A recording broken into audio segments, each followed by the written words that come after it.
रूस और भारत में दोस्ती अब एक अलग लेवल पर जा रही है। साथ ही साथ भारत अब डिफेंस के क्षेत्र में अपने आप को पूरी तरीके से बदलता हुआ नजर आ रहा है। 30,000 करोड़ का कौन सा प्लान है जो भारत को दूसरा इजराइल बनने के रास्ते पर चला रहा है। जानेंगे जियोपॉलिटिक्स में क्या कुछ चल रहा है। हमेशा की तरह वर्ल्ड मिरर के इस एपिसोड में जानने को मिलेगा बहुत कुछ।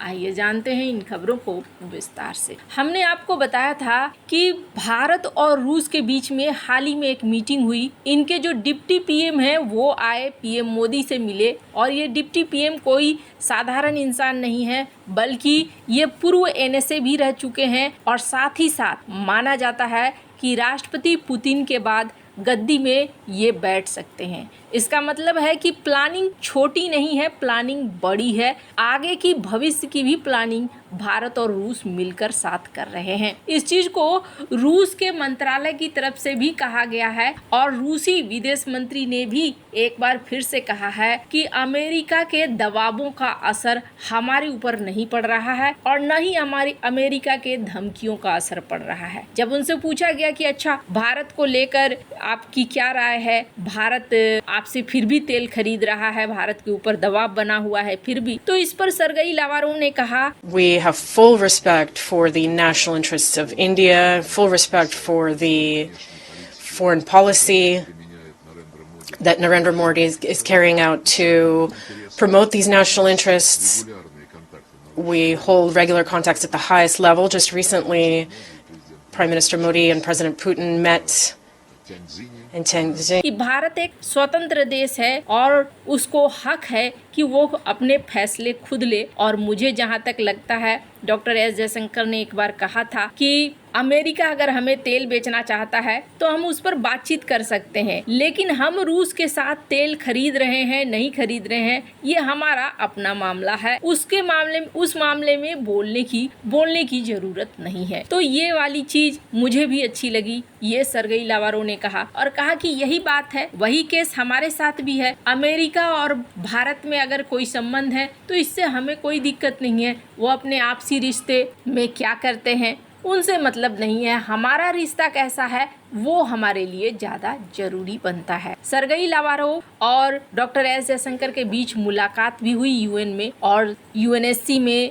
परमानेंट मेंबरशिप के लिए रूस ने भारत का सपोर्ट भी किया। रूस काफी लंबे समय से भारत का सपोर्ट करता रहा है, पर इस बीच ना मामला सिर्फ इतनी दूर तक नहीं है। हमारी सिर्फ डिफेंस की बात अब नहीं हो रही है रूस के साथ। स्क्रीन पर एक आर्टिकल देखिए, मिड डे का आर्टिकल है। भारत की बहुत सारी चीजें अब रूस के बाजार में बिकनी शुरू हो चुकी है। मसाले पहले बिका करते थे, अब और भी ज्यादा वैरायटी आ गई है। इसके अलावे मसालों के साथ साथ चाय वहाँ की फेवरेट है, भारत की चाय, और वो वहाँ अच्छे खासे तौर पर बिक रही है। भारत ने इस बार गलती नहीं करी। 2014 में रूस ने, तब भी पश्चिमी देशों ने प्रतिबंध लगा दिया था और जब पश्चिमी देशों ने प्रतिबंध लगा दिया, रूस को सबसे बड़ी मदद चाइना करने आया, लेकिन ये मदद खुद चाइना के लिए बहुत ही ज्यादा लाभदायक रहा। रूसी मार्केट जैसे ही खाली हुआ, चाइना ने वहां अपने ब्रांड स्थापित करने शुरू कर दिए। इस बार भारत ने ऐसा नहीं किया कि भारत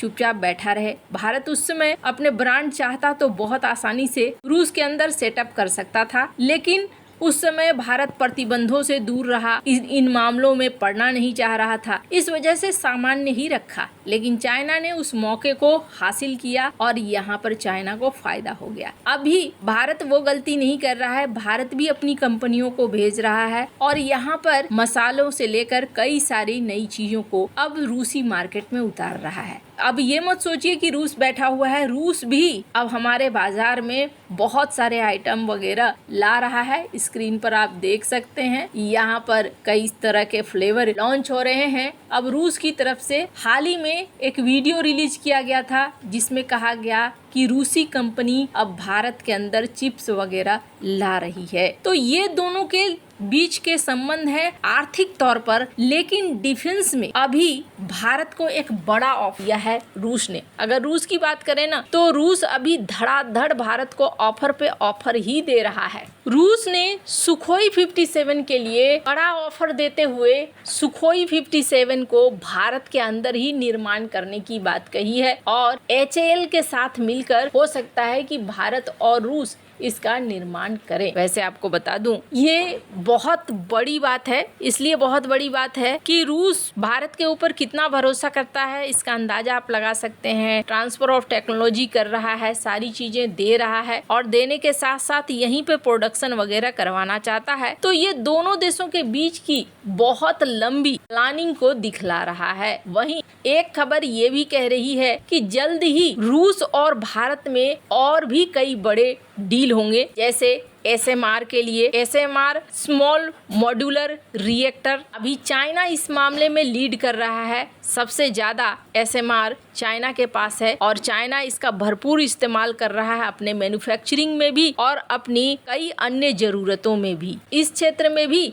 अब रूस भारत की मदद कर रहा है और ये बिल्कुल इन्होंने कहा था रूस ने कि हम आपके रणनीतिक मित्र हैं और समय परीक्षित मित्र हैं, इस वजह से हम आपकी मदद करते रहेंगे। तो यहाँ पर दोनों ही देशों को फायदा मिल रहा है। पर डिफेंस के सेक्टर में ना भारत सिर्फ अब दूसरे देशों पर निर्भर नहीं है, चाहे डिफेंस हो या आर्थिक मामला हो। ये देखने को मिल रहा है कि भारत बड़े बदलाव ला रहा है। अब इसी के तहत S-400 S-500 की डील की बात हो रही है और भी ज्यादा, लेकिन इसके अलावे भारत फोकस कर रहा है अपने एक बेहद खास हथियार पर और ये है अनंत शस्त्र। अनंत शस्त्र की चर्चा खूब हो रही है क्योंकि DRDO ने इसे बनाया है और ये अपने तरह का पहला भारत का हथियार होने जा रहा है। भारतीय सेना ने भारत इलेक्ट्रॉनिक्स लिमिटेड के लिए लगभग 30,000 करोड़ रुपए का टेंडर जारी किया है। ये टेंडर 5-6 रेजिमेंट्स के लिए है जो पाकिस्तान और चीन की सीमाओं पर तैनात की जाएंगी।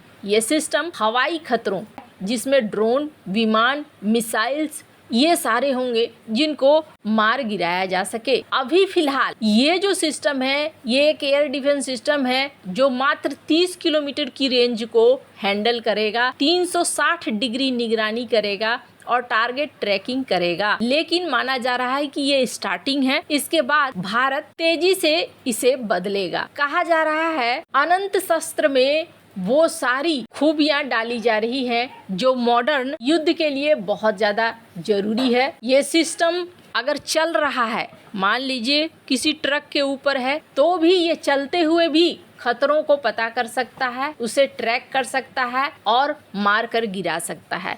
ये अपने आप में बहुत ही अच्छी चीज है। आकाश और medium range surface to air missile सिस्टमों के बीच में ये शॉर्ट रेंज और मीडियम रेंज एयर डिफेंस को जोड़ता है और सबसे खास बात है कि ये चलते हुए भी मार कर गिरा सकता है, जो अपने आप में एक बड़ी बात है। वैसे आपको क्या लगता है, भारत का ये कदम ठीक है कि अमेरिका और रूस से वो हथियार लो जो हथियार भारत के पास नहीं है, बाकी कुछ अलग अपना बनाना शुरू करो? कमेंट कर अपनी राय जरूर बताएं। जल्द मिलते हैं अगले वीडियो में नई खबर के साथ।